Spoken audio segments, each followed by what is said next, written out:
This is, I'm going to pass out a sheet that is a poor historian's attempt at political history. Okay, and so now I'm a political scientist, and I'm going to get in trouble with my fellow historians. I'm trying to, in a way, create categories to help instruct my students about the political history of Los Angeles. And so they're going to have to bear with me and, in a sense, go with my little diagram that we're passing out. And so again, this is very much urban politics, etc. But when we talk about modern LA, and one of the arguments I make about Latino politics here in America, but then also a little bit about LA, is that many people, when they start talking about Latino or Mexican American politics, start with Mexico, about the patronage type of politics that exists there, et cetera, and that how many, oftentimes that's transferred over to Latinos here in the U.S., and I say that's completely wrong. That tells us, but by beginning with the Mexican example, has very little to do with the way that Latino politics has unfolded in America. And so my first question to the two of you is, do things that happened in LA before 1850, before LA became an official city, do they have anything to do with modern LA in terms of politics, economics, or society? And so I'm going all the way back. As many of you know, the city of LA was started in 1781, and it became an American city in 1850 when the state of California was incorporated into the United States.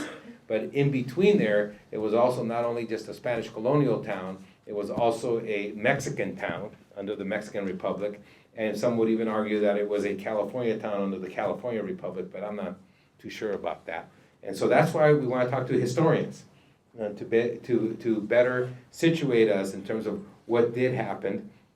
And so we often talk about history helps us explain, etc. And so Professor Rosenthal, written books on LA history.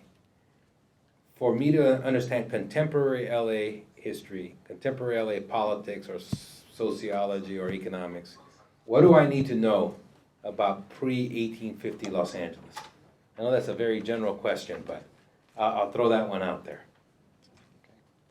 Certainly a big question, really. You could probably go in a number of different directions with that type of question. In some ways, it's challenging to make those connections from before 1850 to the present because Los Angeles went through such an explosive period of transformation and growth in a very short period of time in the 1880s to 1930s period. And many historians of Los Angeles, many historians of California would look at that period as the most formative period for understanding the Los Angeles of today. So we really, I think, have to think hard about the pre-1850 period and to understand how that period has influenced the present. I think one thing that we see all around us, and we even see on this campus, is how the cultural history of that earlier period has been integrated into how we, or how the period, the history of that earlier period has been integrated into how we think of ourselves as Californians and the culture we live in today. So, the Spanish mission period, right, is central to the broader narratives of California Indian history, right?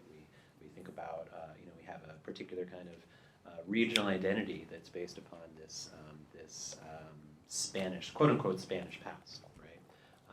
Now the actual history of that period is not necessarily accurately represented in today's history and culture, but it's there, right? It's something we draw upon for trying to define who we are as Southern Californians and how that's unique and different from other places, right? My own particular research interests are in Native American history and thinking about Los Angeles as a site of Native American history. And while my research is focused more on the 20th century and focused more on Native peoples moving to Los Angeles from across the country over the course of the 20th century and making Los Angeles a place of their own, I think we also have to remember that for thousands of years this was a native place, right?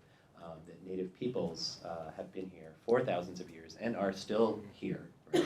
That there are people who identify very much as being indigenous to this area, right? And for them, there's something of an unbroken path, right? That perspective on the Los Angeles of today, right, has to be understood within that longer time frame, right? And so, you know, when we think about some of the very current issues like, say, development, right, of areas even around the campus, there are certain issues that might come up for different groups involved. For Native peoples, they put that in that much longer time frame, right? They think about this area in particular around campus as a native place, right?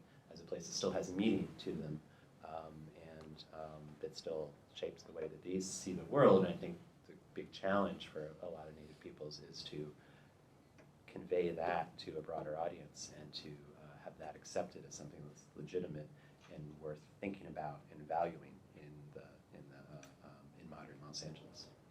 So the vast majority of people who would call themselves Native American in Los Angeles don't trace their ancestry to tribes in Los Angeles or even California.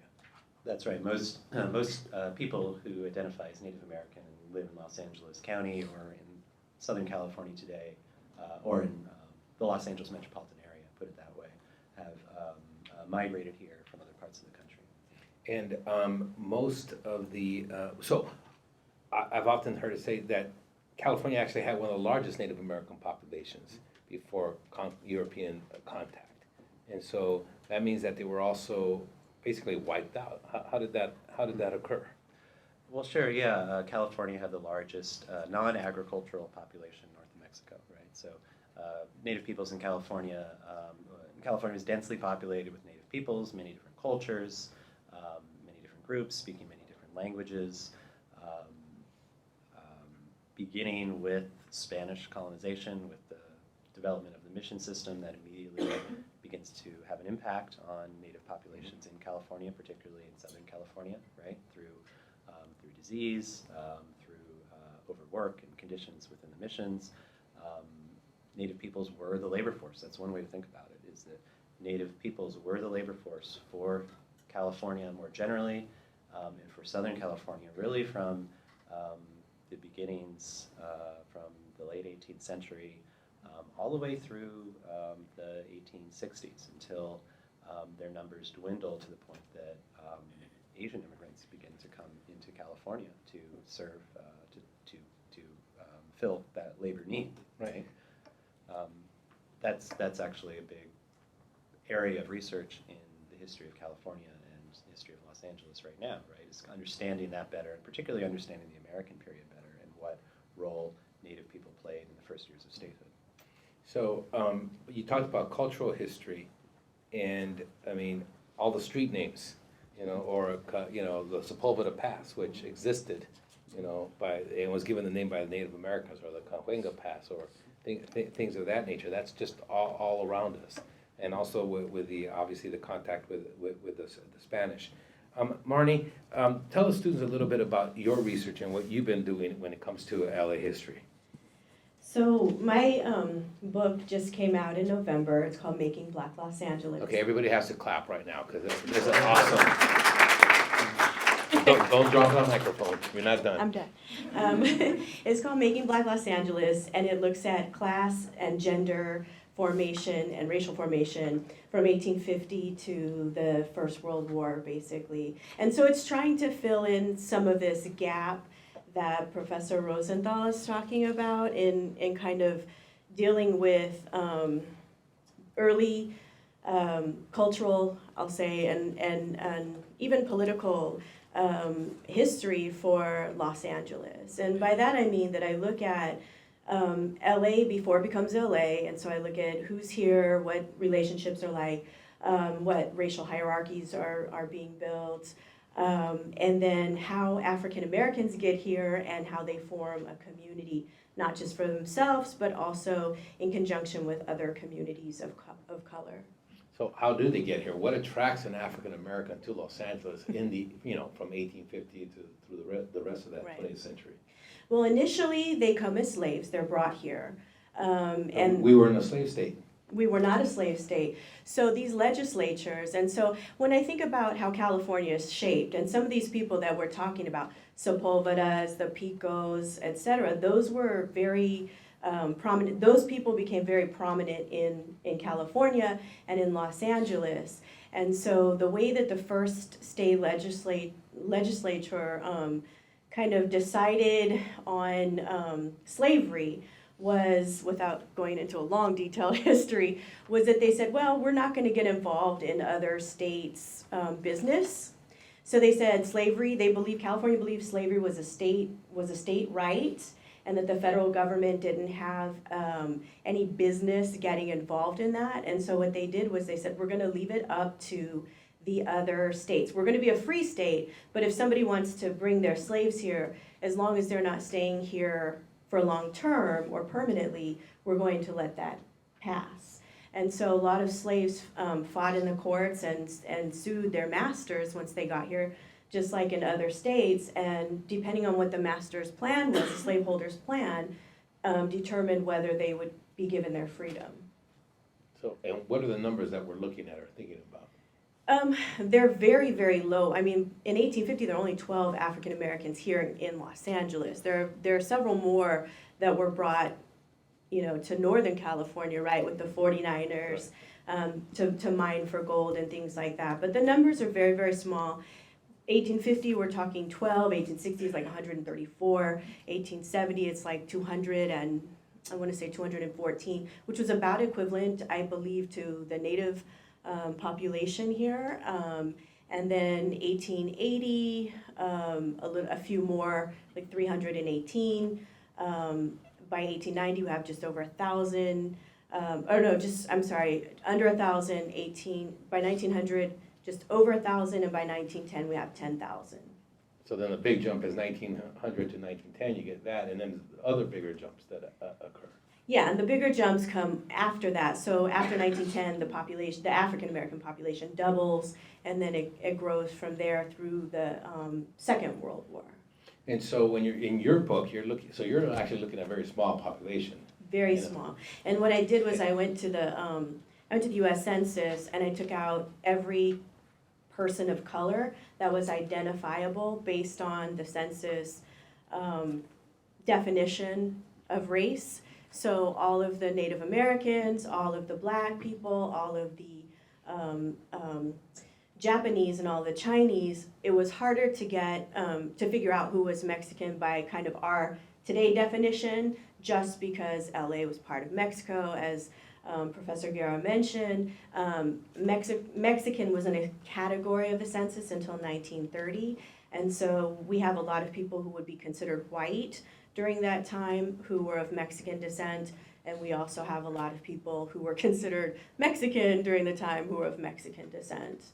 So in 1900, you're basically talking about, it's a white city. It's 95% white. 95% white. So there are very few African Americans, few Native Americans, Mexicans, Asians, etc. It's a white city. Today, and we were just talking about this in class, we're like the most multicultural city that has ever existed in the world. Yeah. I mean, that's at least the myth, or like what the mayor likes to talk about, like all of us who push LA like to talk about. So how does it go from being basically one of the whitest cities in American history to the most multicultural city? Well, how does it go from that? I mean, it's a process of migration and also natural increase, mm-hmm. right? But it's that you mentioned that, I just want to also say, I tell this to my students all the time, but I also tell them we're the most segregated city in the country, one of the most, if not the most segregated city in the country, though, maybe not by law, right? And so, so really a lot of it has to do with there are, depending on what period we're looking at, right? There's periods of white flight out of the city of LA, but not so far out of the county, right? So like people moving from LA County to Riverside, San Bernardino, or just even moving to places like Santa Clarita, Valencia, Palmdale, places that were whiter maybe 20 years ago, but now are probably much more racially diverse. And then I think in the early 2000s, we started to see also white flight back into the city as well, but not in the numbers that are as large as what we saw with people moving out of the city. So remind me, your book covers from 1850 to First World War, So like for- 1917. So during that time period, how unique is the Black experience in LA compared to other cities? Is it, just about the same? What are the interesting patterns that might differentiate Black Angelenos compared to, Right. obviously those in the South, but even Right. like Chicago or San Francisco? Yeah, so the thing about it is that, and this is something that people, all of these historians who talk about Black Los Angeles say, oh, it's a place of opportunity for Black people, and that's why they come here. But it seemed like that, but when people got here, their experiences were quite the same as what they experienced in the South if they had come from the South or any other region with incredibly tense racial relationships. So the thing that Black people could do when they were here was they could start their own businesses without harassment and without violence.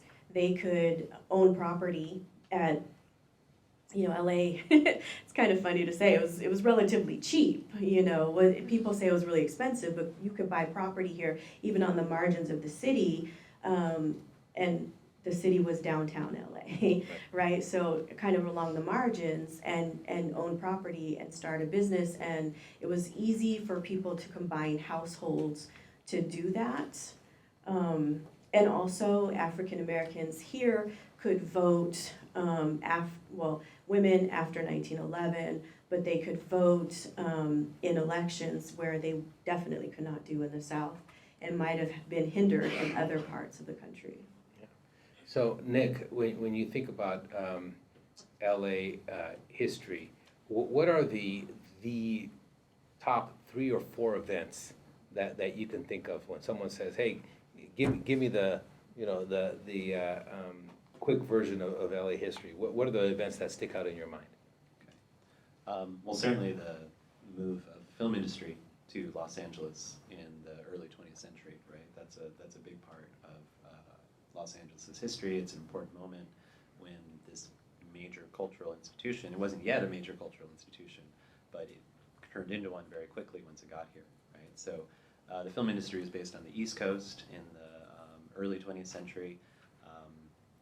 And it's based there because vaudeville was there and all that. Because vaudeville was there, New York City is kind of the center of that. The film industry is in Fort Lee, New Jersey, which is just across the river from New York. I never even heard of that. Fort Lee, New Jersey was Hollywood. Essentially the New York metropolitan area, right? But the big problem for a lot of those small film companies that were just beginning and just starting to experiment with this new medium was they had to pay fees and patent fees to Thomas Edison, who was the inventor of the movie camera, right? And so in order to get away from patent investigators, a number of these companies came out to Los Angeles. And once they got to Los Angeles, they figured out this is a really great place to make movies, right? The weather is great all the time. The scenery can stand in for the scenery of the American West, which Westerns become a popular genre right away. They eventually figure out that problem with patents, and the film industry just grows as they start, again, the technology develops very quickly throughout the teens. More movies are being made. The audience for films grows. By the 1920s, millions of people are watching movies, and then when sound is added in the late 20s, it just balloons. I think something like 100 million people watched movies by 1930, right? So by the 1920s, Hollywood, the film industry, is the biggest industry in California, right? Not just the biggest industry in Los Angeles, it's the biggest industry in California. And it's Hollywood, it's those films that also become part of the allure of Los Angeles for people across the country and around the world, right? People see these movies, they start reading about their favorite celebrities in fan magazines. There's a whole culture of celebrity that develops during that time, right? People are attracted to LA for that reason. And of course, this is still true today, right? We still, as Angelenos, that's part of our identity, right? You talk to anyone around the world, you say you're from Los Angeles, they think Hollywood right away. What's the darling of the Academy right now for this award season? It's La La Land, right? Which is a film that is about making movies, right? It's a film about LA, right?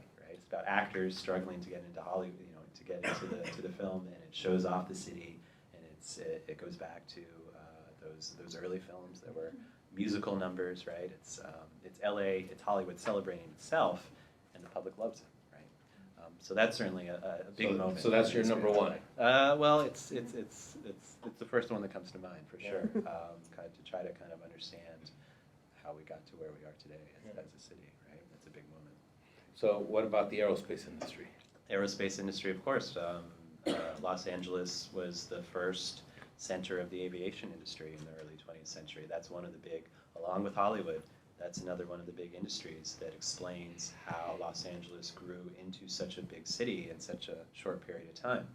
In the 1880s, Los Angeles County had more cows than people, right? And people said that as a way to kind of, look down their noses at LA.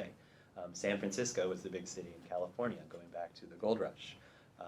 When people looked to Southern California, they looked to San Diego and believed that San Diego was going to be the next great big city in California. San Diego had a great natural harbor, ships could come in, that's where everyone was looking. But then there's this kind of shift to LA as a small group of boosters start selling the city and promoting the city around the country and attracting all kinds of people to Los Angeles, right?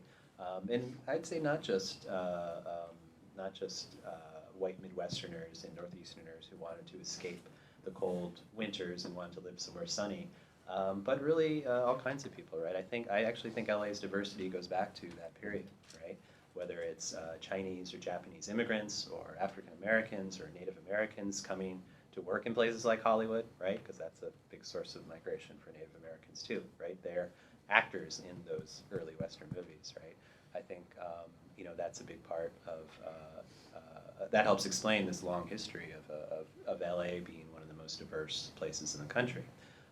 In that context, the aerospace industry, or rather the aviation industry, is established in this very part of Los Angeles.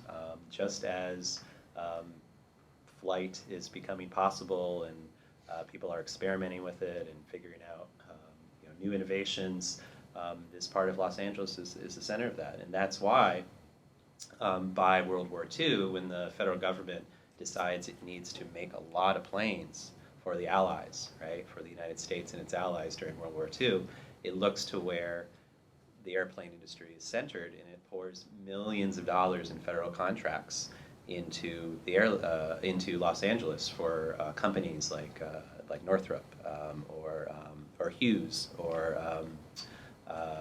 Lockheed, right? All Boeing, all these companies, right? North American Aviation, they're all in LA, and they all get millions of dollars in federal contracts to expand their facilities, to hire thousands of people who come from all over the country, right? Who move into new housing developments like Westchester, right? And it just expands the industry, and it's a very short jump from making World War II era airplanes to the development of the aerospace industry in the context of the Cold War, right? This period from the 1950s through the 1980s, when billions of dollars, perhaps trillions of dollars in federal contracts are coming into LA and also now going into Orange County and San Diego, and really promoting, it's linked to so many other things, right? It's linked to suburbanization, it's linked to the growth of the middle class, all these well-paid engineers, right? It was a driving economic force of Los Angeles for a good chunk of the 20th century. And what you're talking about is, we're living in, this building that we're in was only built because of the aerospace industry and the federal dollars. It was built for Hughes, right? That's right. And so without that money, we never would have built this building, and LMU would never have it. And what you now know as Playa Vista, this shows you how old I am. When I got here, it was an airport.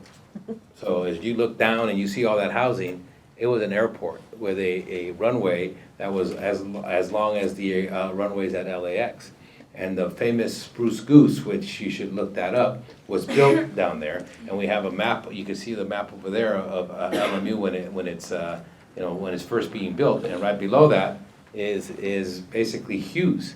And Howard Hughes, the old theory goes that he got mad at the Jesuits when they built when we built the tower there, because it could disorient his planes from landing. So, but I literally do remember walking on the bluff, and you would see planes take off, brand new planes that had just been built, etc. So this is not that long ago. While I am old, I'm not that old, and so so that's part of the history of LMU is aerospace and everything that Professor Rosenthal was just talking about. Professor Campbell, we talked about Hollywood in the aerospace industry. Two industries very important to the history of Los Angeles, California, even the United States, and one could even say the world in terms of cultural production, etc. But yet the continued exclusion of African Americans even at that time, and Latinos. But it's your thoughts about that? Yeah, Professor Rosenthal mentioned Hollywood, right? The first major motion picture was Birth of a Nation. Not the one that just came out recently, but in 1915? Based on a novel that glorified the KKK, right? And so, but interestingly, it glorifies the KKK and makes African American men look like predators. All the while, African Americans worked on the set. They were employed on these sets of Hollywood, right? So it's also a major job industry for African Americans, just like other people. And there was this big debate that the African American community had about boycotting the movie. And the ultimate kind of decision they made was, well, we won't boycott the movie because too many black people work on the set, but what we can do is we can pressure them to take out some of the more horrific scenes. So I don't know how many of you have seen Birth of a Nation, but it's kind of hard to imagine, right? Were they successful in taking out some of them? Yes, they were very successful. Oh, wow, I had not heard that part. And there's a similar dynamic for Native Americans working in Hollywood as well, right? They're because westerns are so the Western genre, Western films are so popular during this period. Native Americans are coming to work as actors, right? They're working as actors in Hollywood, and they too are really troubled by these images of Native Americans on screen, right? I mean, so much of so many of our stereotypes about Native Americans come from Hollywood films, right? And they're very conscious of this. They're acting these things out, right? And they're struggling to have more control over the way that they are portrayed in the movies. They form an actors union. They try to work with directors. They try to get better roles. And I argue that they're largely unsuccessful in doing so, right? In the sense that these films. These depictions go forward, although we don't really know, right? We don't really know, in many cases, how much worse they would have been, right, if they hadn't had that kind of intervention, right? Right. Yeah. Right. Yeah, when you think about African Americans being in these kinds of films, right? Most African Americans, if they got a role, still had to perform in blackface, right? And this lasted for quite some time of African Americans having to make themselves look more caricatured, more stereotypically black with dark skin, big eyes that seem to be popping out of their heads, and huge mouths, huge lips, huge red lips, right? And so this was a requirement if you were black. So you're fighting against these stereotypes, but you're also reiterating the stereotypes, and at some point it's just a matter of, is this the career you want to have? Is this paycheck, worth your survival, and putting these images out there? So taking a look at this diagram that I have, let's not be too critical about it. Remember, I am a political scientist, not a historian. Nick, can you comment on the progressives and how quintessential Californian and LA they are? Sure. I mean, I think, a kind of basic definition of the progressive movement and progressive reformers is that they thought that government had a particular role to play in organizing society, right? Mm-hmm. That was more or less of a radical idea at the time. It's still debated, right? What role will government play in organizing society? How much regulatory power should government have? The progressives believed in the ability of government to create the type of society we want. California had a particularly active progressive party. So some of the things that I see on this list, right, began as state measures, but they also influenced the national discussion. They began as very progressive in different sense of the term. Yeah, we don't, not the way we use the word progressive today. We mean progressive as liberal Democrats, right? That's not the same exact meaning. Right. So something like on this outline, you have direct democracy, right? The recall, the initiative, and the referendum. Okay, so we've seen that play out in our lifetimes, right? We've seen a governor recalled, right? And the idea was that if a politician is abusing their power, there ought to be a method by which people can get together and express their, practice democracy and recall that person from office and replace them with someone else, right? We saw that happen not too long ago to the governor of California, right? Initiatives, right? That means that voters, if they don't believe their lawmakers are representing them and putting the types of laws in place that they want, then they can gather enough signatures and get something on the ballot for a direct vote, right? Both of these measures, right, were meant to promote direct democracy, right? Make sure that everyday people had some role in politics, right?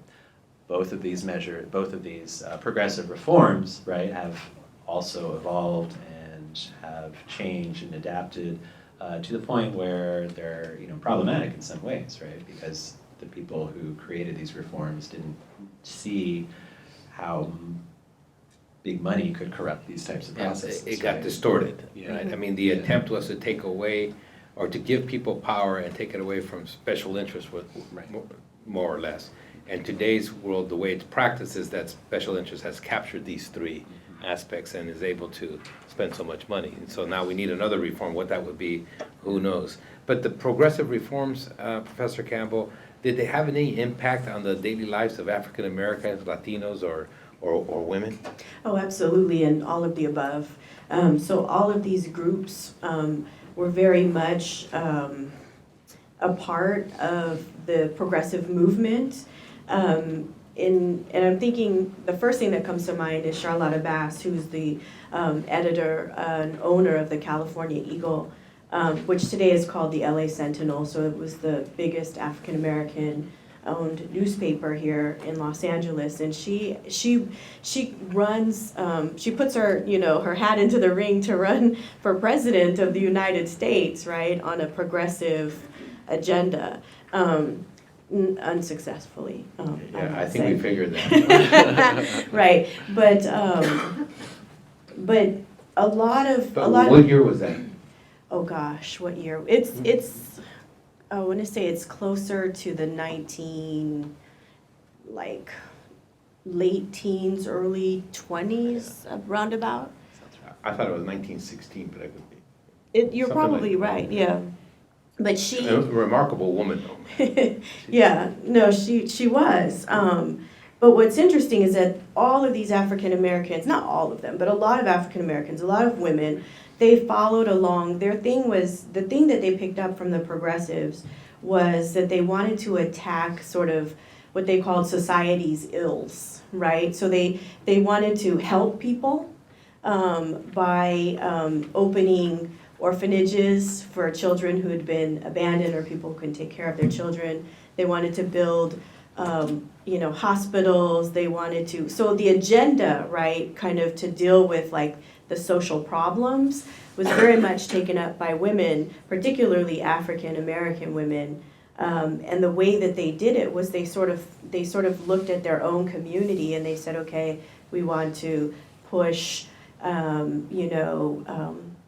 sort of ways to provide health care for like the mentally ill, right? We want to push sort of a temperance movement, right? So we want to fight alcoholism. We want to make sure that there are jobs available for people who are coming in, new migrants, new immigrants, and all of those kinds of things. So they really much sort of went along with what was going on around them. So my sense is that a lot of people who were excluded from politics joined the progressives because they were against the old system. Mhm. The old system kept a lot of people out. Yeah. And so let's join this system, even though there were some elements of it which weren't very inclusive. And so that minorities and women have oftentimes found themselves in terms of the outside looking in. So any new movement that's going to try to disrupt the existing movement, hey, let's go and do something like that. We talk about one of the incredible things that I've kind of taken a look at is the incredible success of African Americans in Los Angeles in terms of politics. We've had a black mayor. For a very long time. For 20 years, from 1973 to 1993. Those 20 years, we had a black mayor, even though the city was probably 15%, 16% African American. And that's pretty amazing. And even to this day, 1/5 of the LA City Council is African American. We have African American representatives at all kinds of levels. I would even make the argument that nowhere in America have blacks been more successful politically than in Los Angeles when you compare their population to the number of seats that they have.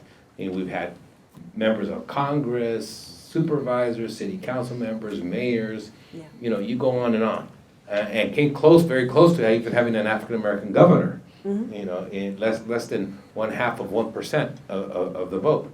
And so blacks have been incredibly successful in politics in LA. Why do you think? Well, Tom Bradley's success was based on coalition building. So the way that Tom Bradley gets elected to mayor of LA is through building coalitions with Latinos, with Asian Americans, with the Jewish community. That was a big support group that supported him. And so this is the same way that other African Americans who are well, I want to say, really successful, and I don't mean by becoming mayor, but being able to get elected into these seats, and that they have coalitions that they maintain. They keep those relationships because in some cases, without those coalitions, they would not be elected. And then there's the thing about districts and sort of being part of the community that also helps. Like I used to, I'll say used to, not still, attend a mega church here in LA, and it's the biggest African American church in the city. You haven't been going to church? No, you want to talk about that? No. I just wanted to clarify the fact that you were making. Right, I used to attend, but you would get, even back then, right, like you would get presidential candidates, you would get gubernatorial candidates, you would get, so a lot of the sort of council members, and even if they're state elected officials, they spend a lot of time, networking in these mega churches and things like that. You're talking about not only black elected officials, Yeah, you're yeah. talking about white elected officials. Oh yeah, like Bill Clinton came to my church in 1992 because he and my pastor are from the same city, right? And probably knew each other in Arkansas, but he came there, and Hillary Clinton has come there, and lots and lots of others have been there. But so even at the presidential level, they know who the movers and shakers are in the community, right? Because this is like in my church, and this happened in a couple of mega churches. When Kenneth Hahn, Yeah, when Kenneth Hahn got into a little bit of trouble. Do you remember? No, not Kenneth Hahn. It's Jim Hahn? Yeah, like the other Hahn. Yeah. When he got into a little bit of trouble, and he had given these churches like all this money, and I think in my church it was like $25,000, right? And so the church gave it back, and all these other black churches gave it back because of some trouble that he had himself caused. I can't remember the exact. Yeah, and it's in the 2000s, I think, early 2000s, late 90s, and even this is really, really kind of a silly little story, but even Jesse Jackson used to come to my church and give the Christmas sermon, right? And then somebody said to me recently, they said, well, what happened to Jesse Jackson? Like, I don't see him that often. I go, well, he got into a little bit of trouble, and then the church has backed off of him. And he's a pastor, like he's a preacher, right? And so there's that kind of influence that the church has, the black church, that is. Well, it was a mobilizing organization that you just don't see in the Latino community. We have the Catholic Church, but almost every pastor in the early days was not Latino. Right. You know, and so there was no interest in them mobilizing Latinos for politics. As a matter of fact, the cardinal, who typically was a right winger until you get Mahoney, basically said, don't do that. Mm-hmm. So, Nick? I would just wanted to suggest that perhaps another explanation is that electoral politics have often been seen by African Americans as a civil rights strategy, right? That you elect someone who's going to serve your interests, right? Yeah. And I wonder what, Marne, what you think of this, but particularly because so much of the migration of African Americans to Los Angeles is from the American South. Right. And in the World War II era, when the black vote is suppressed, right? Before the Civil Rights era, right? So I would guess that this is a population that particularly embraces electoral politics and is particularly, has particularly high voting rates, right? And so, ironically, right, I mean, the concentration of African Americans in certain parts of the city, the segregation, right, also produces Congress people, right? No better example than Maxine Waters, right, who's become this national, national our figure, congresswoman here for right? I mean, I saw her on TV last night talking about the DeVos nomination, right? And So the first African American gets elected to the state assembly, black, from LA in 1918. And that assembly district, since 1918 to this day, has been represented by an African American. So that's pretty sustainable political representation. But you were talking about the numbers that you were studying from 1850 to World War I. Those are pretty small numbers. Yeah. But then World War II, blacks moved to LA to the point that there are, hundreds of thousands of them. Yeah. And people always fail to understand, and people always ask me, why were blacks so successful in winning political office, but Latinos not? There were actually more African Americans in the city of LA than Latinos. We don't tend to think about that. We think of this as a Latino city. Yes, today, 50% of all Angelenos are Latinos, and I think the African population now, African American population is only like about 12%. But in the 50s, there were many more African Americans living in LA than Latinos, right? And they were mobilized, and they had this central, like as you talked about, the church. So because of civil rights, things open up, they're so much better positioned to win these offices. They want to win these offices, that they do end up winning these offices. Talk about the 50s. That's really, I think, black LA when it really takes off here. Number one, just in terms of numbers.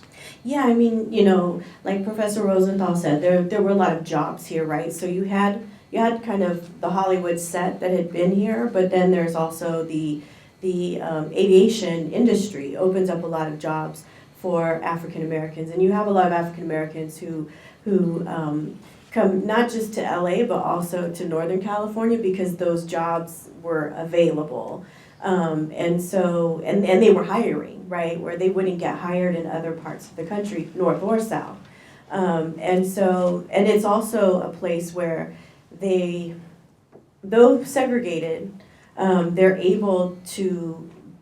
still able to purchase property.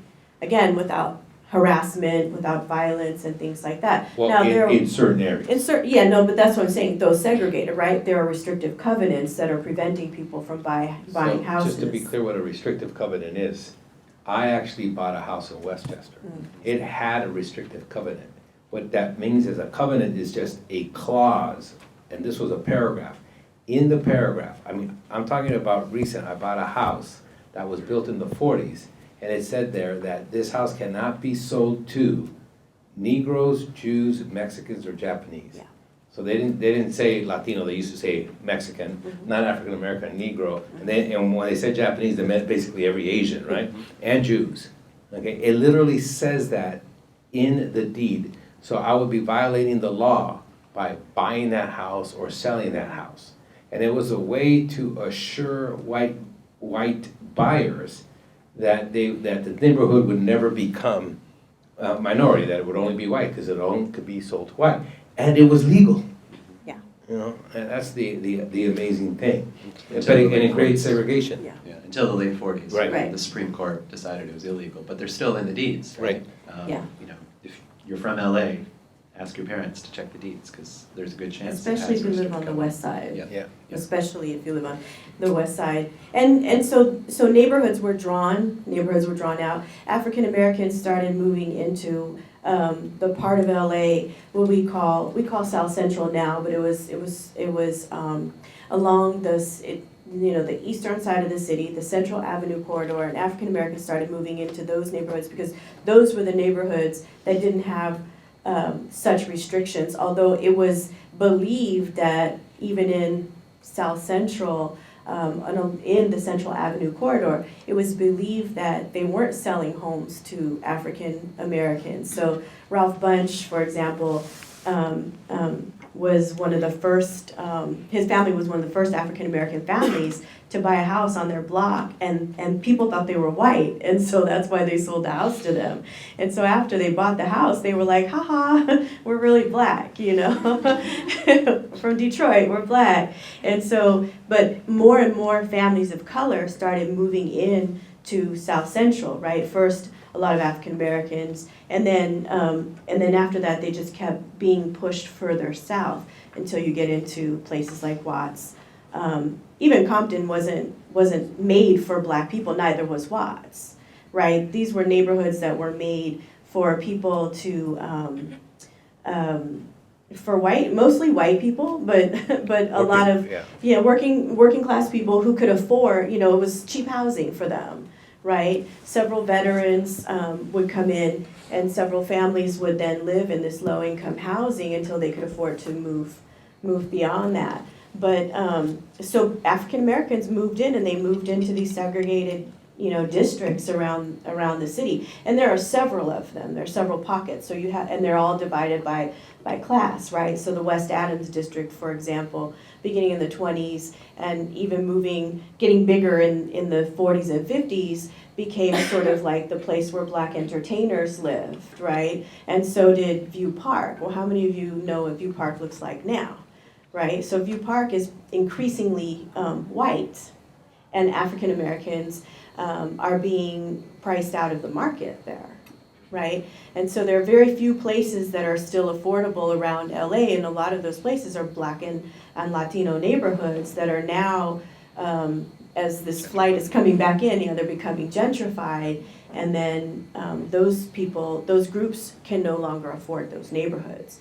But really the 50s was kind of the heyday, because that's when you get the biggest boom in population. And so I argue that this early African American community sets the stage, Right. because it sets the institutions that are there. It builds the churches that people go to, like FAME, First AME Church, which is in West Adams, Second Baptist Church, which is in South Central, and then others that branch off from those churches. It builds, networks for people to have, send their kids after school programs, things like that. Groups, clubs, and organizations for people to feel like they're a part of a community. And so when people come to LA, they do have a lot of success in establishing themselves, because it's financially viable, it seems politically viable, and then you have this community foundation that makes it socially viable. Yeah, I mean, part of it is that there's economic growth in Los Angeles. Mm-hmm. And so, while to be very direct and honest, they didn't necessarily want to hire African Americans, Yeah. but they needed to hire so many people. They were hiring women, African Americans, and Latinos, because the economy was growing so fast because of World War II, after World War II, et cetera. And things were moving so fast that in a sense, the institutions of discrimination couldn't keep up, even though they tried with restricted covenants, et cetera. And then after it settles down, it does come back, and you see the Watts riots in '65, et cetera. But in the 50s, you have hundreds of thousands of African Americans come to Los Angeles. As blacks are leaving the South, they have to decide, New York, Chicago, or California? You know, and that decision is actually very interesting, and I'm not sure that there's literature as to how did people decide where to go. And typically it was because they either had family or some type of connection that drew them there, or literally when they got to the train station, whatever the next train was it, whether it was going to Chicago or LA. Yeah, yeah, and if you lived in certain parts, and that's very true, right? So one of the things that Doug Flaming writes in his book Bound for Freedom is that, and he argues this, but I disagree with him, is that wealthier African Americans came to LA during this boom because they could afford the train ticket, and they were all from Louisiana, Texas, Arkansas, and so he kind of conflates it with an earlier period. So like I kind of give him a little credit for the later period because the train does go straight to Los Angeles from there, right? You can just take the Train. yeah, you can just come straight. I always think about it in terms of cars. You get on the 10 freeway, and you go straight on out. But they get on the train and they come, right? But it is true that more blacks trace their ancestry to Texas and Louisiana and LA than from other parts. During that period, yeah. So that's why I say I give him credit for that. But he sort of conflates it with the earlier period, because in the earlier period they were coming from the deep south. But that was also, you know, while the train is being constructed, and these are people who maybe stop in several places along the way. When I traced them, I noticed that like they may have been from Georgia, but they had a child somewhere along the way, or children, and then they came out sort of gradually. But yes, like in the middle of the century, they come straight from a lot come from Louisiana and Texas. So you talked about African Americans being priced out in terms of gentrification, but part of the history of African American movement is that from the other perspective, where Latinos have pushed that population because of how that Latinos are poor in the poor black neighborhoods, Latinos are moving in. So we think about Watts, right? Watts was predominantly African American. Today it's like 65% Latino. Yeah. Right? It's not a black neighborhood anymore. Right. Or even Compton. Compton is now majority Latino. Yeah. You know, so that there's almost no African American neighborhoods that are not being impacted either by Latinos on one side or whites on the other side, so that the African American population of the city of LA is actually dwindling.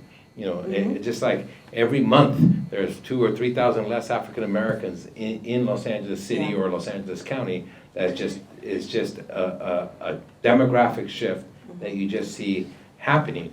What is the discussion in the African American community, or is there a consciousness about this trend occurring? Well, you know, it seems as though as long as home ownership is very important in the African American community, and so in some places, some ways, it doesn't really matter where you buy your home, and it's as long as you have a home. So if you have to buy a home in Palmdale, that costs half as much as what you'll get in Los Angeles, and I'm not knocking Palmdale necessarily, but if you have to buy your house, Anybody from Palmdale? I'm knocking Palmdale. Okay. But if you have to drive that 70 miles to get to work, then that's what you do, right? And it's just the thing, like I want to have a house. I want to have a place, you know, where my children can have a yard and go outside and play with the neighbors and not worry about the same things other people worry about, whether it's, you know, gang violence, whether it's traffic or whatever, the police, whatever the worries are, right? And so, so there are a lot of African Americans. So let me just say a couple of things. One, really quickly, is there are a lot of African Americans who will move outside of LA and commute, and it's fine, as long as they own a home. The other thing is that in the 90s, these gang injunctions, right, that were placed on juvenile offenders who were affiliated with gangs. What we saw in the 90s was a huge migration of Black and Latinos, but a lot of African Americans out of LA and into these other surrounding counties. Suburbs, counties, Pomona, San Bernardino. Well, you couldn't live in the rule was you couldn't live in the same county. You had to leave the county. So if you were in LA and you were a gang member and you committed a crime, and you were juvenile, you had to actually move out of LA after you did your time. Right? So people moved to Riverside and they moved to San Bernardino, et cetera. Anything that was outside Kern County, which is where Bakersfield is.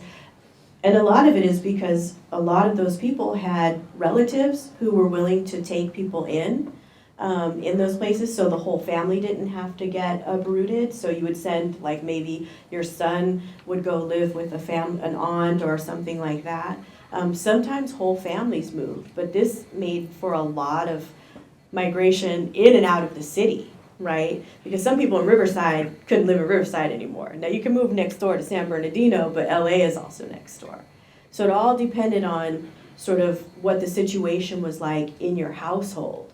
And so that made a big deal. But when, also in the 90s and then the early 2000s, when all of this land was being developed outside of the city, people were just leaving, and it gave African Americans an opportunity to go and own property. That's the big deal, right?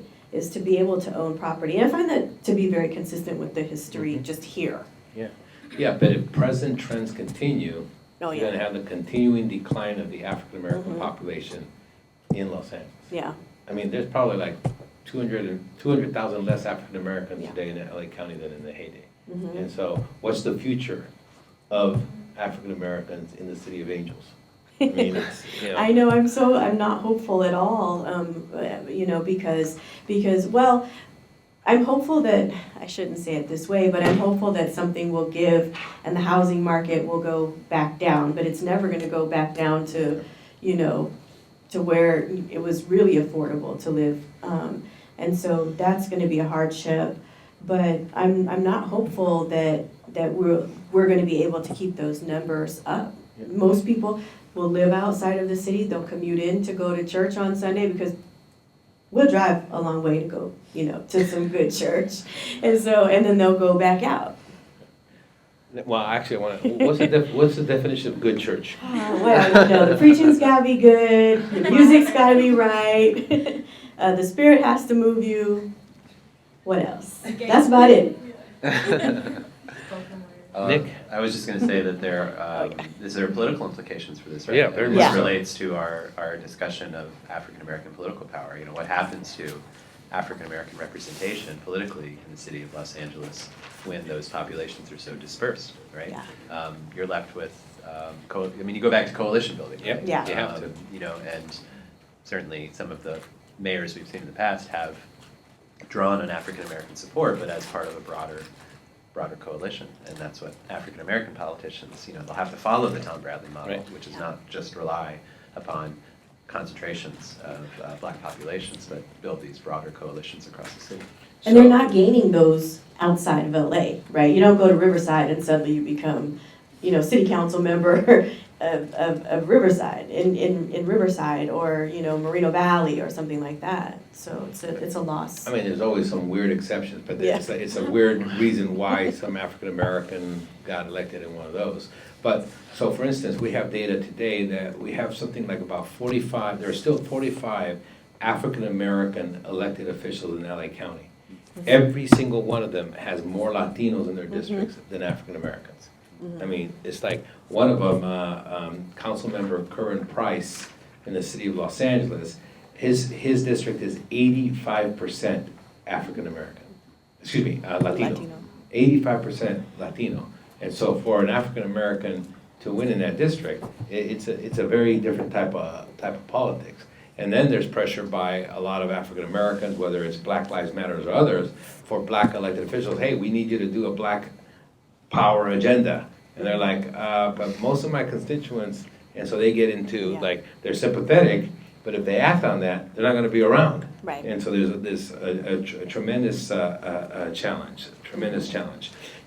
One of the things that, even though Hollywood was a major economic, it was the leading economic sector, you also had the whole era of oil in Los Angeles. And it's tough to explain to the students that all you have to do is take a look at some of the photos we have here at University Hall, and you look down at what's now Playa Vista or Venice, there was nothing but oil wells throughout there. That we were producing at one point more oil. LA County was producing as much oil as Texas.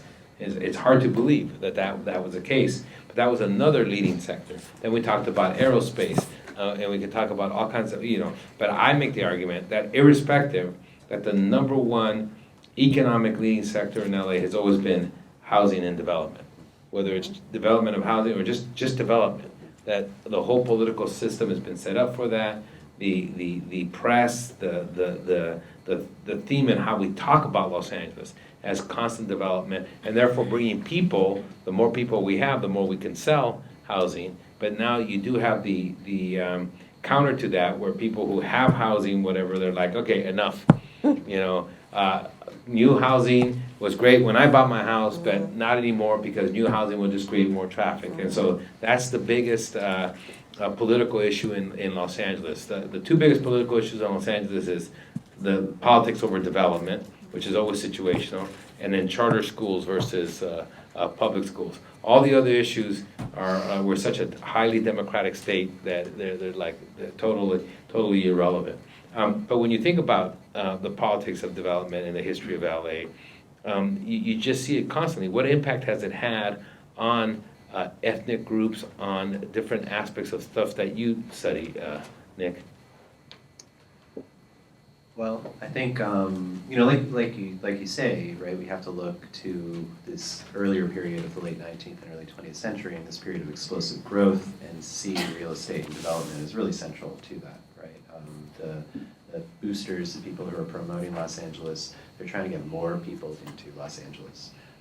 They're doing To sell land or to sell land, certainly, to grow the population, to sell land, to sell houses to sell anything to sell anything to. But no, I mean, housing and real estate plays a central role there. If we look at a development of an area like what we call the Inland Empire today, right?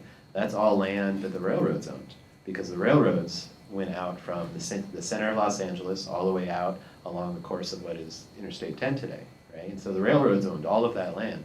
And once they built the railroad, they owned land on either side. And they wanted to sell that land and make more money. And what they did was they promoted Los Angeles as an oasis for agriculture, and particularly for citrus farming. So here's another big industry, right, that fuels the growth of Los Angeles in the early 20th century, right? And so they do things like they lower rates on the railroad to $1 from the Midwest and bring people out on the railroad. And they stop somewhere like present-day Pomona or Rancho Cucamonga, which was just Cucamonga back then, and they set up a tent and they extol the virtues of citrus farming and how much money you can make. And people buy property all up and down the railroad, and they start these citrus farms, and that's the beginning, of the citrus industry in Los Angeles. But it's intricately tied to real estate, right? To real estate and development. That's the early 20th century history. The post-World War II history, the mid-century history, of course, is suburbanization, right? It's the next wave of home building in Los Angeles. It's hundreds of thousands of people. I think 500,000 people came to Los Angeles during World War II to work primarily to work in the defense industries. And after the war, they needed housing. They needed places to live, and there's another housing boom. It actually begins during the war, right? And we talked earlier about how Westchester was built in the 1940s, and it was built by Fritz Burns, whose name is all over campus, right? And who was a Loyola graduate. It was built by Fritz Burns to serve, to house some of these people who were coming to work in the airplane factories, right? But it barely made a dent in the demand for housing. After the war, there are all these people stay, more people are coming, and white Angelenos want to get away, too, from the African Americans and Mexican Americans who are moving in larger numbers to Los Angeles and moving into neighborhoods that had previously been all white neighborhoods like Compton and Inglewood. And so there's this housing boom in places like the San Fernando Valley or Orange County, which had been primarily agricultural beforehand and which are converted into suburban housing afterwards, right? So there's that other period of, and there are various additional waves of suburban development where the definition of suburb kind of keeps changing, right? It keeps getting further and further away. There's a huge boom after the 1992 Rodney King riots, where people decide that the valley isn't far enough away anymore, and they start moving out to places like Ventura County or Topanga Canyon or other areas even further away outside of Los Angeles. You can't talk about Los Angeles without talking about real estate and development. So I'm like 30 minutes behind in terms of where I wanted to. I mean, we're basically part of, just after World War II. But so I'm just going to skip the 80s, 90s, and, you know. Nothing happened. Other than, well, let's see, what I love about 89, we have a recession. 90, we have a real estate downturn. 1992, we have the disturbances, Rodney King riots, right? In 1993, we had the greatest fires in LA County. In 1994, we had an earthquake, right? And so, I mean, things were so bad in LA that the Raiders would rather be in Oakland than in Los Angeles, and they moved in 1995. No, think about that. I'd rather be in Oakland. And they took the Rams with them. And then they the should Rams, have kept them. yeah, in St. Louis, right? So you think about that. So there was a lot of stuff happening in the 90s. But thinking about it, because we only have a couple of more minutes and see if some of the students have some questions. But you know, historians are great at looking back, but they're also pretty good at looking forward, right? So what's the history of Los Angeles? And I'm going to go first, okay, and talk about autonomous vehicles, okay? Autonomous vehicles, all the technology for autonomous vehicles exists today. So today, if the government would just let it happen, it would happen. That means that every student sitting here will not have driver's licenses in 10 years and will not own a car in 10 years. Because you won't need a driver's license because you're not going to drive. You won't need a car because a car in autonomous vehicles, as Ubers and taxis, etc., will be so prevalent that the minute you hit your smartphone to get a ride from 1 block to 10 miles, a car within 2 minutes will be there, that you'll never need to own a car, okay? So none of you will ever own a car. You won't have driver's licenses. There will be no traffic in LA. There will be no traffic. There will be such little traffic that will actually start closing freeways, okay? And the reason is when you have autonomous vehicles, they're not looky-loos, so when there's an accident on the other side, the traffic doesn't slow down. They don't cut people off. They automatically know whether they're gonna have to be going fast or slow, and they regulate themselves. And so you'll almost have the same amount of vehicles, but because it's so efficient, we need half the roads to get the same amount of vehicles through. So no traffic in Los Angeles whatsoever, okay? No traffic, you won't have a driver's license, you won't own a car. Therefore, there will be no taxi drivers. That whole industry will be gone. There'll be no bus drivers. There'll be no truck drivers. All those industries. That's a lot of jobs. Well, that's a lot of jobs, and that's a lot of Latino and African American jobs. Okay, those will all be gone. Okay, and so, so therefore, the future of Los Angeles, therefore, is we can completely change urban planning because we don't need roads as much. Literally half the roads or half the streets in some neighborhoods will shut down and turn into parkways. Okay, I'm trying to describe a utopia, right? Maybe, you know, but we describe a lot of utopias and things go wrong, right? But this is not science fiction. Nothing needs to be invented for this to happen. All of the technology for this to occur exists today, right now. So it's not about inventing anything new. It's just about adoption, etc. Us sitting up here, we couldn't imagine the iPhone and what it can do and how it's changed our lives, or technology, you know, the internet, etc. And I'm telling you guys that you need to get ready for that. And then all of the job opportunities that then come up because of that type of organization. So my number one prediction about the future of Los Angeles: no more traffic, great mobility. And isn't that one of the worst things about the quality of life in LA? Yeah. Yeah. So that's my prediction, and I'm talking about 10 years. Okay, so 10 years. 10 Wow. years, 10 Okay. years. All the technology exists. Okay, so yeah. Nick. Can I comment on that? Yeah. I mean, it's fascinating. It's fascinating to think about. And on one hand, I'm with you because Angelenos and Californians more generally are so forward-looking when it comes to technological innovation, right? On the other hand, as a historian and as, I guess, a Californian now, been here long enough to say that, we love our cars. Yeah. We love the freedom and autonomy that they But they'll be represent. cars, it'll give you right? greater freedom. So Yeah. I agree with you. I think a lot of you are like responding, but you will get even more freedom. Yeah. Yeah, you'll have even more freedom, okay? Think about a car. You have a car, okay? In 24 hours, during the last 24 hours, how many minutes were you in your car? Okay? At the most, maybe 3 or 4 hours. So that means that that asset, that's probably one of the largest costs that you have in terms of the payment or what you put into it and the gas and the maintenance, the insurance. Oh, by the way, insurance companies won't exist anymore. More Right? jobs. Right, because you don't have to insure cars. Right? It'll be a very different thing, right? That you have this asset called an automobile. 80 to 90% of the time it's sitting there doing nothing. It's a dysfunctional relationship, for Yeah, sure. yeah. Right? But we keep it up because we idealize it nonetheless, right? We believe those car commercials. We think one of these days we're going to get on that open stretch of highway, just like that, Yeah. right?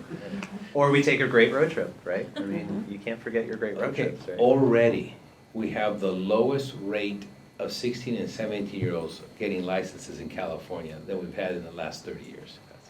So it's already starting, okay? So it's like. But is that because we made it expensive? Yeah, we made it Really expensive, expensive.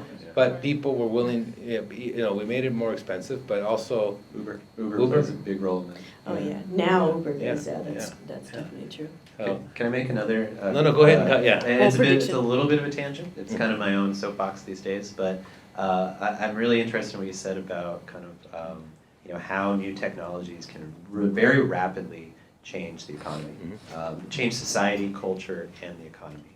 And I just want to get back up on my soapbox and say that this is one of the best, not the only one, but one of the best arguments for a liberal arts education, Yeah. such as you are getting here at Loyola Marymount University, where the liberal arts are the foundation of your education, no matter what. The whole idea of the liberal arts, of taking courses across the breadth of the liberal arts, regardless of what you go into, is it makes including you, history? including history and political science and all kinds of other African American studies and other disciplines, right, is that it makes you a critical thinker and it makes you adaptable, right? People think that if you do intense specialization, right, in order to get a job, that you are going to be guaranteed a job. But the fact is that that's not true because things change so quickly, right? And the people who do the best are the people who are adaptable, who can change jobs if they have to as circumstances change, right? And that's what we prepare you for here at Loyola Marymount. So, predictions? Let's see, this is not something I like to think about because I fear for the future. So I'm gonna just go with technology as well and talk about, well, I don't want to talk about, but I just want to mention drones, right? So we may rely more on drones to bring us food, to bring us information, all of that kind of thing, I think, to deliver our goods that we buy, on Amazon and other places. So I think we'll definitely have that, but all of these things lead to, the limitation of available jobs, right? Especially for those without a college education and those they used to be considered blue collar workers. Now we say working class, right? And so I see if things go in that direction, I see very little good that comes out of it, particularly for the working class and for people of color. And by and largely, a lot of working class people are also of color here in LA, right? I mean, if we were in West Virginia, it'd be, Boone County, West Virginia, it'd be different, but. No, I mean, the history of LA has been the history of probably one of the most middle-class cities, but not anymore. And so we are creating, I still strongly believe that LA will create more millionaires, and $1 million is not what it used to be, but let's say more multi-millionaires. Los Angeles will create more multi-millionaires next year than any other region in the world outside of China, okay? But it will also create more people, more poor people than anywhere else in America. And we didn't used to say that before. We only used to say the first half, right? And so that's a major change. So you have a much greater divide. And so, yeah, so technology, I'm giving it the most positive spin, right? But there are a lot of negative consequences every time technology takes over, you know, but it's gonna happen, I think. Yeah. And I think also one of the easiest ways, if you're not in Hollywood, and if you're not, I guess, considered an innovator in technology in LA, that you become a millionaire is by owning property. Right. So, yeah. Questions, comments, suggestions, discussion, predictions. Yeah. So, okay, how many, and raise your hand if you do not have a driver's license. Only one? It's nothing to be ashamed of, really. No, you should be proud. Okay. Did you raise your hand, Armand? Yeah, I Two. We got two.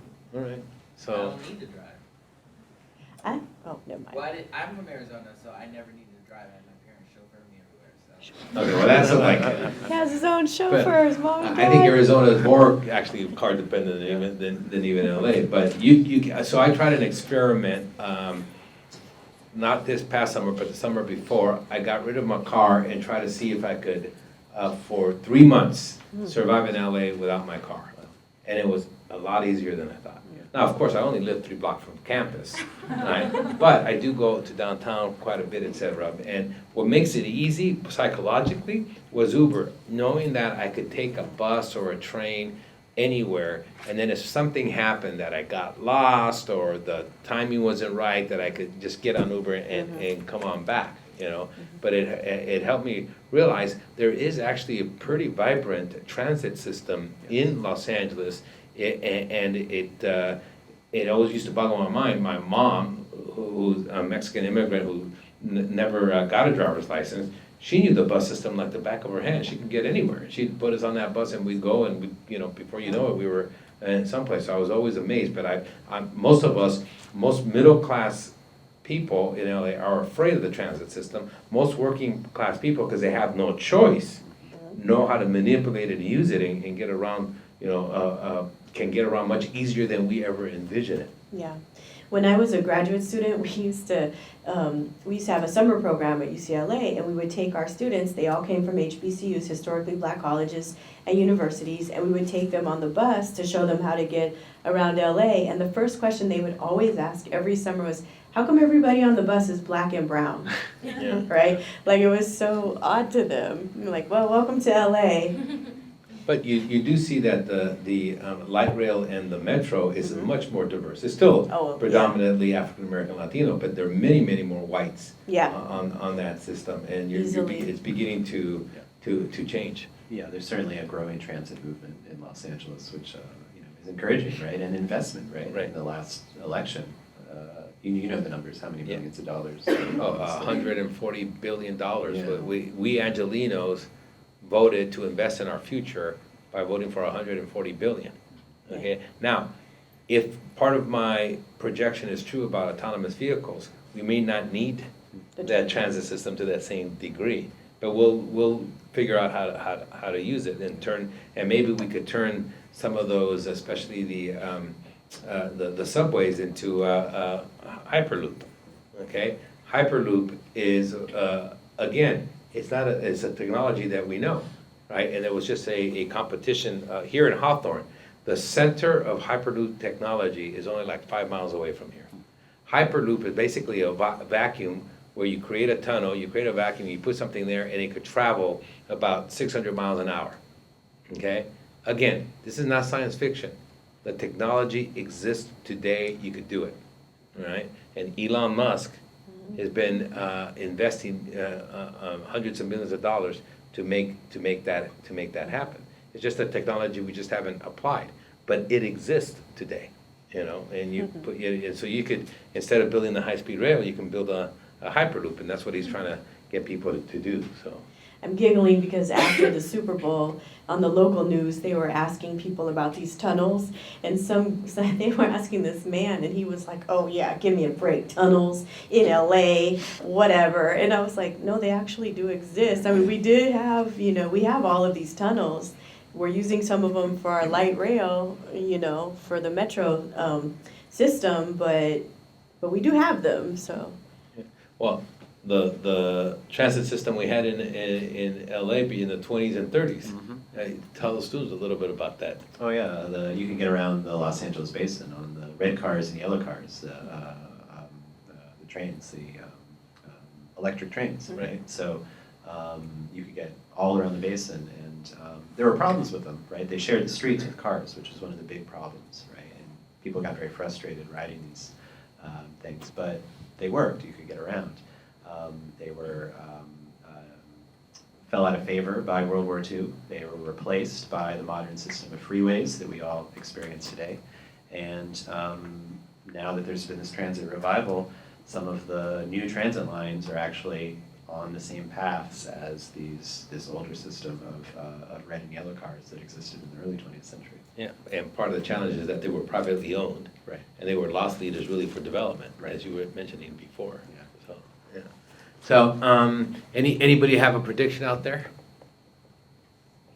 So nobody thinks about the future. Yeah. I just kind of have like a comment on your prediction for the future with the autonomy of cars and stuff like that, and just, of course, with the inclusion of drones delivering groceries and stuff. What happens to like just regular human interaction? Does it become virtually useless to talk to other people? What happens to that? Well, I laugh because like the amount of followers and, you know, friends you all have now, it's all like most of it is virtual. The big chunk of it, we're already there. Yeah, I've been worried about this for a long time. Yeah. In fact, I had an experience today where I had a couple of colleagues I needed to communicate with, and rather than send an email, I decided to just go by their offices and sit down and have a conversation, and I scared them. These are my colleagues. I knocked on the door and they thought something was wrong because I showed up in a tie. They thought they were in trouble. Well, that was number one. Oh, yeah. So, you know, I mean, I think that's an excellent point. Well, can I let me make the counter argument, okay? In autonomous vehicles, I don't have to drive, I could talk to you. I could have my children in there and not worry about them in the back. I could be interacting anywhere. But you might be texting. Or I could be texting, etc. But now I can actually have a book club coming from Riverside to LA every day in my autonomous vehicle that we're gonna share. Because most of them you'll be sharing, okay? Because again, we'll be using algorithms and computers to be able to be the most efficient. And you'll be writing with people, you can interact with them to a much greater degree. Or maybe not, but certainly technology in and of itself is not a villain to social interaction. It's people themselves. They use it as an excuse, you know. And so it's you still need that human interaction. You still see people say, well, most of us can still work with the type of jobs we have. We can work at home, but we still crave that interaction and go and have to be at even the technology companies create creative environments for people to interact. And that's even much more effective than being in isolation. Okay, yeah. I have a question. I've lived in Los Angeles my entire life, and I know that LA's always had a presence of homelessness, especially on Skid Row, but in the past year and a half, I mean, I learned this from working at City Hall this past year, that there's a huge growing presence of homelessness, especially concentrated in the San Fernando Valley. And it's not even people of color or minorities, it's a lot of white Anglos. And I was wondering if you could speak about like the driving force that pushes this homeless community to grow, especially concentrated in the San Fernando Valley.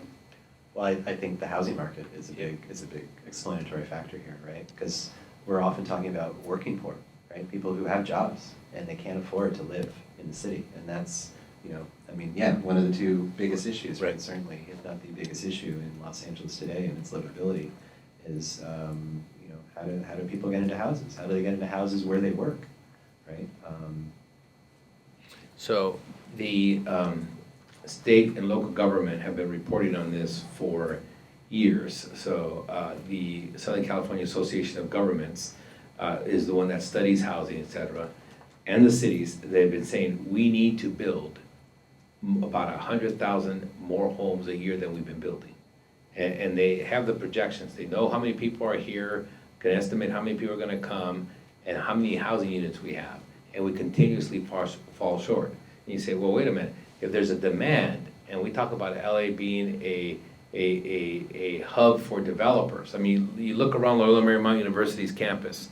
Fritz Burns, what was he? A developer. Hannon, who was he? A developer. Across the way right there, we got the Dreyer Suite, right? Who was he? The CEO of a housing developer, right? Amundsen Auditorium. Who was he? He was the major funder for housing development. You know, home savings, right? Roski Dining Hall. Who was he? He's one of the major property owners and developers of warehouses. And I mean, I can continue to go on down the line of everybody who has funded Loyola Marymount University. These are all developers. And so it's in the nature, the blood of LA to develop, number one. So we know how to do it. Number two, there's a great demand, just talking about it. Why isn't it getting done? And it's because of the resistance and new regulations that we put in there, because of the voters that now have all these houses, don't want any more houses. You just don't, want, because what do you attribute it to? You attribute it to more traffic and a lower quality of life. Therefore, the autonomous vehicle is going to allow for greater suburbanization, that you could live further out, because now I've cut your commute by 50%, and I made it more enjoyable for you, and so now we can build housing all over the place. So it's a new suburbanization era is going to emerge in Los Angeles. And in addition, you'll get less resistance even from the NIMBYs. What does NIMBY stand for? Not in my backyard. Not in my backyard. I actually thought it stood for not Indian, Mexican, black, or young. But okay, but we'll go with not in my backyard. Okay, the NIMBYs will be more resistant because now there won't be as much traffic. So people associate more housing with more traffic. And look at Lincoln Boulevard. When I got here, there was no traffic on Lincoln Boulevard in Jefferson. That was a long time ago, right? But now, and so people are saying, hey, I don't want any more housing. So there's that resistance. So that if the autonomous vehicle does what I say it does, there's going to be less traffic. So I'm using the autonomous vehicle as solving all of LA's ills. Let's go here and then here. I'm going to buy stock. Yeah. No, it's like, I want to see your Even if portfolio. you were to build more housing, can't you say that the issue of homelessness wouldn't necessarily be solved? Because if you do have the autonomous vehicle, then you'd be getting rid of a bunch of jobs that people could, that people need. So how would that affect the issue of homelessness? Yeah, I mean, one of the things that we know is that many job types will go away. What we don't know is what new jobs will be created because of this new type of economic activity. So that's certainly a possibility. But going back to the homelessness, what's cost of homelessness? The cost of housing is number one. Number two, the type of jobs that we're creating now.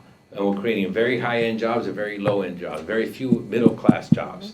And therefore, you have to work so much to be able to afford a home in Los Angeles. So, yeah, go ahead and follow up, and then I'll go over here. I just think, like, from a reasonable perspective, those low-paying jobs pay like barely minimum wage, and they can make more. No, money. not barely. They have to pay minimum Well, wage. yes, but they can make more money standing off the 101 or the 405 with a tip jar. No, that's not true. Well, I mean, that's what their rationale is. I could understand how people say that, but there's, And I also want to say that people who don't want more housing because they don't want more traffic, the other thing they don't want is they don't want low-income housing in the form of apartments, right? Renters. They Right. want, if they want anyone, they want people who can actually afford a house, have the credit to be financed for a house. They don't want apartments because they see apartment dwellers as low income, right? Those are the people who are barely Yeah. making it. So they actively protest the building of apartment complexes where they have new developments, new housing developments. well, look at, on the ballot, we have an election on March 7th in the city of LA for mayor. Very few people know that, but it's actually happening, right? The biggest issue on the ballot isn't the mayor, because he's going to win easily, isn't the city attorney, nobody's running against him. It isn't the city controller, nobody's running against him, right? And there's several council members, some of whom nobody's running against. It's not a vibrant democracy when you start thinking about it from that perspective. Nobody's challenging it. The biggest thing on the ballot is an initiative, just like we talked about earlier. It's called Measure S. And Measure S would make it even more difficult to build housing. You know, and the proponents of it make it down as though they're protecting quality of life, and that all development is crooked politics with developers giving money to elected officials to get the development approved. Now, part of that is true, but the other part is that's the only way you can build things. And so now they're making it more difficult. And so there's going to be even less housing if Measure S gets through. So I'm recommending to you that if you vote, if you register to vote, and you do vote on March 7th, that you vote against Measure S. Yeah. Yeah, I'm saying the autonomous car would not solve the housing problem. The Okay. housing problem comes from equity in the homes. The homeowners are greedy. They don't want to lose value in their houses. The more houses you build, the more their house loses value. Yeah. So the autonomous car would solve none of that. It would not solve the greed of homeowners. Okay, I agree with your basic premise about the greed. I'm not, but by having more homes, the history of LA has always been that we've been adding tens of thousands of homes, and yet home prices continue to increase. Okay, so the history of that, I think, would go against your argument that typical supply and demand, right? You're saying that the less supply we have, the more demand there'll be for your house. Absolutely true. But if you create a demand or supply where others can purchase that level of it, it's not going to impact your home. At least historically in LA, it hasn't. Right? That's certainly been the case in Los Angeles. Homeowners aren't greedy. For 95% of us, the biggest investment you'll make in your life is your home. Okay? So there was a time I bought a home in Westchester, and I calculated that over the first 5 years that I owned it, I made more money and increasing the equity of that home that I got paid in my salary at Loyola Marymount University. Okay? So my net worth increased more because I owned a home, not because I worked. All right? And so, and therefore people want to act to protect that investment. And I agree with you. They want to protect that investment, and they want to protect the quality of life. And those things, In yeah. certain areas. Yeah. Certain areas like West Side. Yeah. Like Westchester, like they will protect that. Right, I agree with that. And I'm just saying that it's a misunderstanding on their part, because historically, the more homes we built, the more prices have gone up, yeah. I have a question about Measure S that you mentioned.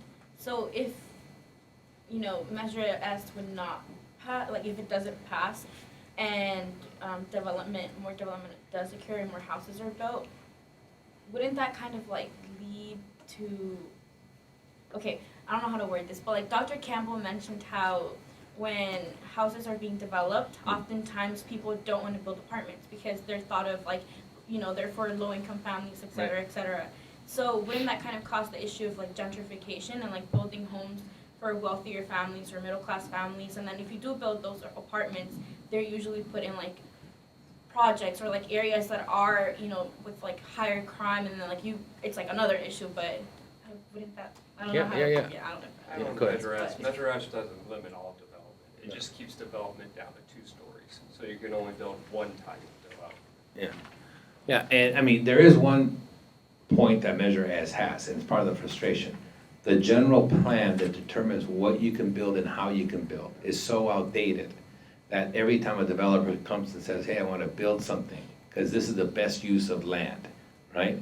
They have to get an exemption from the city. And Measure S says, you're giving too many exemptions. Right? And they're right, we're giving too many exceptions. But if we didn't give any exceptions, nothing would be built, right? And so the city has to do that. And so the city should change all of its general plan, but it's too political and they haven't done that. So the major issue is multifamily. See, what we used to do is there was a market and enough land that we built housing for middle-class people, upper-class people, working-class people. You could do that. Today, there's such little land that all we build is housing for upper-class people. And that's the challenge. So when you ask a developer, hey, do you want to build this unit? which costs you exactly the same amount, whether you build it in Pomona or in the west side. And you can, that same unit, if you build it here, you can charge twice as much as if you build it over there. What are you gonna do as a businessman? You're gonna build that unit where you can charge a lot more. And you always want to charge more money for your units. And so part of that whole process makes housing extremely expensive. So, but there's a lot of housing experts that just are baffled about what the solution is for California. We need more housing, okay? Part of the homelessness problem is the lack of housing or affordable housing. Yeah, Oh, me? yes, I was, the one without the driver's license. yeah, So what do you With do the when, chauffeurs. yeah, what do you do when you try to get on a plane? what do you mean? You have an ID. ID. LA? Yeah, an ID. You can get my ID. Do you have an ID online? Yes, I have an ID. I have a passport too. So you're documented. Go ahead and ask the question. Okay, but I was like, okay, irrespective of like whatever you theorize will happen in 20, 30, well, a lot of years. 10 years, I said 10 years. Whatever. What I'm saying is like, okay, can we, like, it's okay if we need more homes, blah, blah, blah. Right. But how do we address the issues of the fact that people, like, this myth of racial harmony within Los Angeles and that, like, why don't, I don't have a car because I don't need to go more than 5 miles. And like, that's the reality. People are traveling through LA and not, you know, experiencing the culture and the differences of people because of the fact that they don't even have to go outside their, you know, general 5-mile area. Costco's down there, the Whole Foods is down in Playa. I mean, and you don't even necessarily need to, you know, travel through other different areas. And yeah, there's like all these different types of people here, but like, how do we deal with like segregation in housing and how people are just selectively choosing not to live with people who don't look like them? Right. I think like that's the biggest problem in LA. It's like the diversity is great, but you don't see it in your neighborhoods. So we've always had the problem, challenge of segregation, and so there's nothing new, right? So yes, a lot of people always celebrate the diversity of LA. You see it in our Olympic bid, the mayor talking about how diverse we are and all that kind of stuff. But then you see the reality of other things happening, right? But I do make the argument, the following argument. Today in Los Angeles, there were hundreds of thousands, probably 1 million, inter-ethnic interactions. We're having one today, right now. There are Latinos, blacks, whites, Asians, international students, women, men, all sitting here. That's deliberate. Yeah, how is that deliberate? It's deliberate as in the school wants deliberately diversity in the school to enrich the experience here. But a lot of people don't want deliberate, integration in their neighborhoods. They want people who look like that. Yeah, but you have deliberate interactions when you go to work, when you get on transportation. I'm not denying that segregation exists. I'm just saying that every day we have hundreds of thousands of interactions. 99.9% of them are either neutral or positive. Only 1% is negative. And that's what people talk about. Now that 1% is significant and important, and in absolute numbers, that's a lot, right? But, so yes, we have challenges. I'm not in any way, and I completely agree with the thrust of your question, that there are those challenges. But let's, there's the dystopian view and the utopian view, right? I don't want to be too utopian, but I do want to, if statistically speaking, the vast majority of intercultural interactions in LA, and even in America, are not negative. Now they're not necessarily positive either, but they're not negative. And yet, and so let me ask you, it's like me saying, watching you for 24 hours, and the one time you scream at your dog, I say, that's who you are. Not the other 99% of the time, when you fed the dog, when you pet your dog, when you took your dog for a walk, when you actually had to clean up his mess. I mean, that's love, okay? So all of that, I'm not counting that time. I'm gonna say what defines you is that one time that you screamed at your dog. Is that fair? Does that make sense? And that's what we do oftentimes with society. We say that one time we had that bad interaction. That's what defines LA. That's what defines America. That's what defines that. Now that may be true. Again, I'm being very utopian, but so yeah, we have segregation. Yes, we haven't come up with a way to get rid of it, but and the one time you do find neighborhoods that are not that segregated, they're actually going through a transition of gentrification. We say, oh, look at this one neighborhood. So at the center, we did an analysis of downtown in the census 2000. We found that downtown in the year 2000 census, 25% of the population was Latino, 25% Black, 25% Asian, and 25% white. That's like the perfect multicultural setting, right? Well, it was a moment. It's in transition. If you go now, you'll see a lot less Blacks and Latinos there and a lot more whites and Asians there. So, yeah. So, Marne, you want to say something and then I'll get it. Yeah, I think it's also important to remember that, we're talking about diversity and segregation, but there are a lot of people who would, and some of you might gasp at this, but a lot of people who would agree that segregation isn't the answer, and that that integration isn't the answer, and that in quote unquote segregating, that there are certain cultural components that a community has that they're able to preserve and celebrate. And so, but at the same time, like in this 5 mile radius, like if you go from here to Venice Beach, that's like one of the most, on Sunday, that's like the most, diverse space in LA. If you go to Costco, like I do every week. Every week, you buy those big things? Yes, all of them. Wow. Like that's a very diverse space in and of itself. If you walk across campus, you see it. Maybe you don't see it in your own neighborhood, but that's not always a negative thing either. It's not also that 1% negative, it's just plain not negative. There are things that we do in our communities. I mean, if you think about if you look at Jewish people, for example, right? They live in communities that are close to their synagogue so that they can get to their synagogue on the Sabbath and get home. And so a lot of people, you'll see a lot of Jewish people, right? There are a lot of Jewish neighborhoods in LA. And so they're not necessarily, some of them are designed that way because they couldn't buy in other neighborhoods and things like that. But some of them are just a sort of a matter of fact, again, as opposed to a matter of law, right?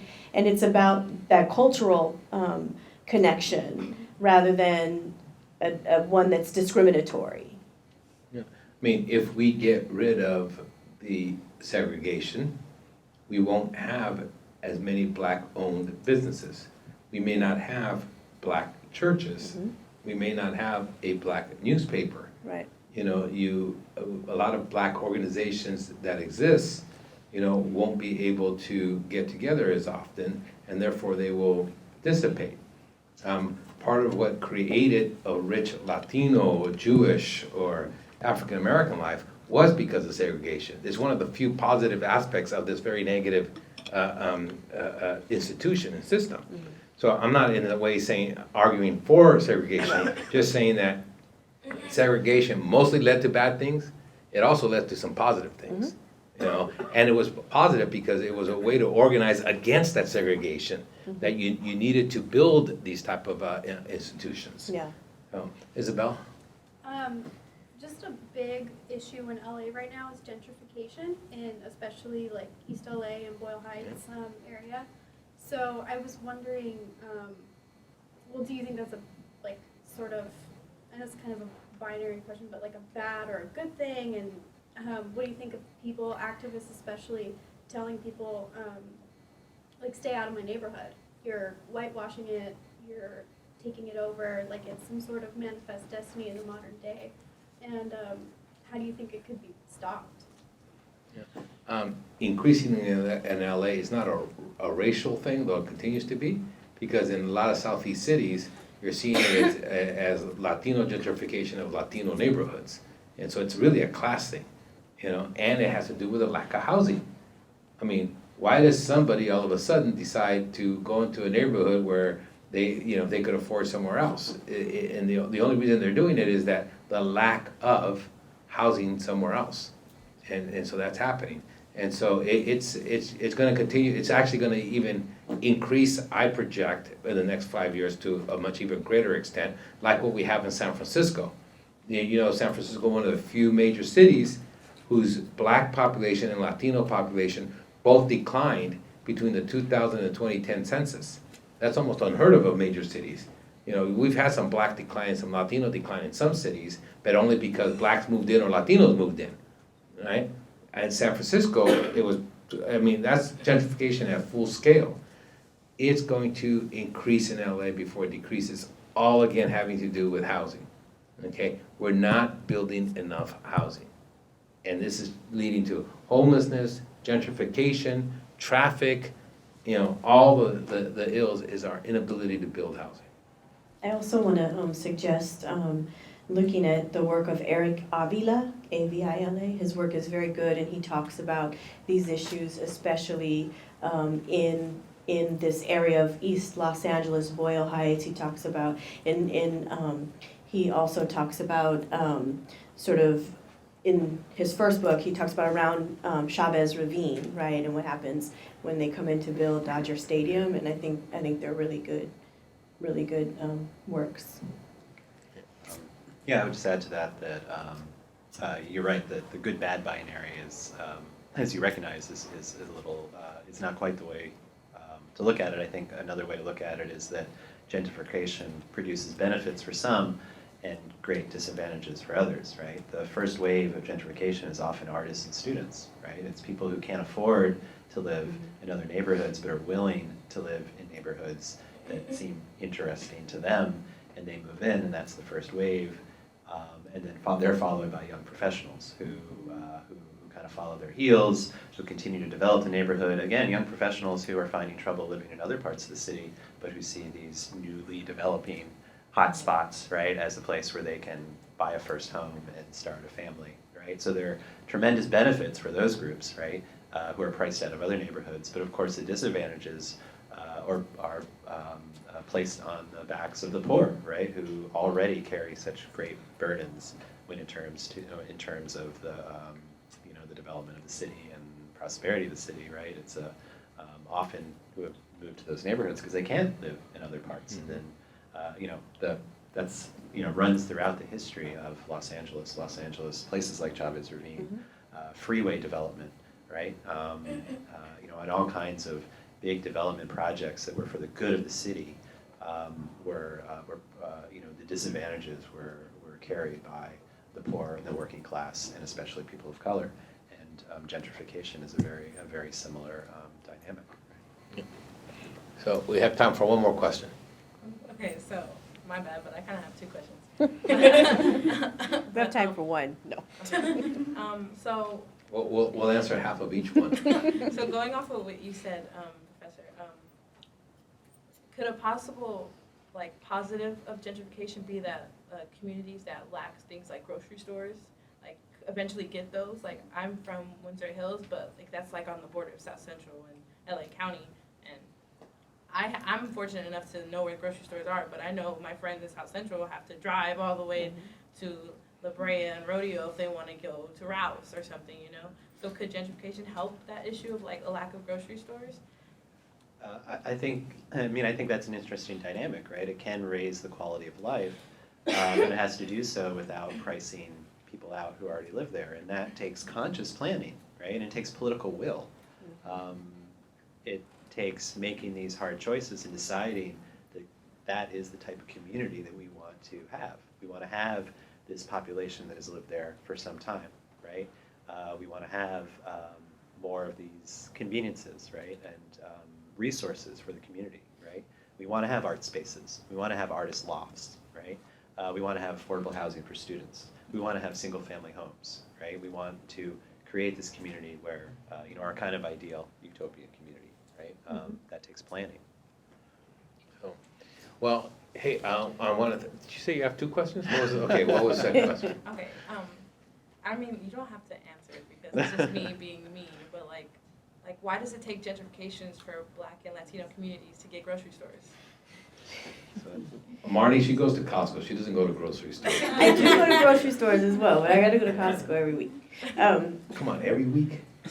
Every week. The produce it's cheap and fresh. Because I always envision, I always envision that when you go to Costco, you buy this gigantic thing and you go through that in 1 week. It's like, that's what I'm reacting to. We'll talk about that later. Okay. Again, I think, you know, what Professor Rosenthal is saying, it also takes organization and it takes people being aware and active and to be able to hold politicians who are running for office in the community, you know, accountable for, you know, for not having or having some of those things or wanting some of those things. You have to show up to stuff. You have to show up to debates. You have to show up and talk to them. You have to call them, write to them, like all of that kind of political engagement and activity. But at the same time, I want you to think about in the 1992 uprisings, a lot of people who were interviewed, right, about looting. Now, there were people who were just out there crazy looting because they could, right? I mean, the LAPD just pulled out of South Central, right, on the first night, and people were just going wild. But there were people who were very calculated in what they looted and how much money they looted. And they calculated that over the years, living in this neighborhood, this person who owns this hardware store or this grocery store had overcharged me for lesser products, which is kind of what I wish I could, you know, I wish everybody would boycott Walmart for, sorry, Walmart, but, you know, for lesser products and you're paying more money. And they said, well, I figured I paid X amount of dollars in additional, you know, fees for this stuff, right?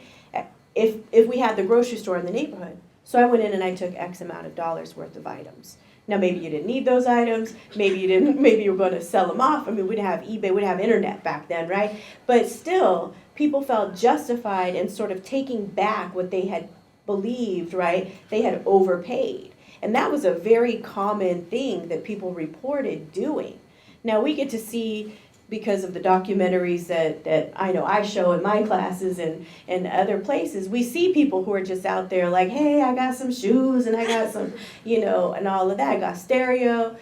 But there were a lot more people who were more calculated, right? And some of those businesses recovered and some of them never recovered. But it takes a calculated, organized movement that it seems as though, I don't want to say people don't want to do it, but people are not doing. Right? They're not making these kinds of demands in their community or on their community.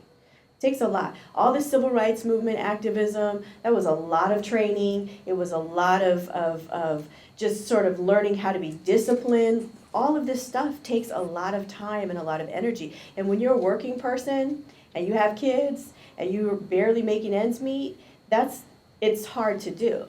Right? So the commitment has to be larger than, you know, than what you already have and what you're willing to sort of settle for. And it's difficult to sustain that commitment. So, Yeah.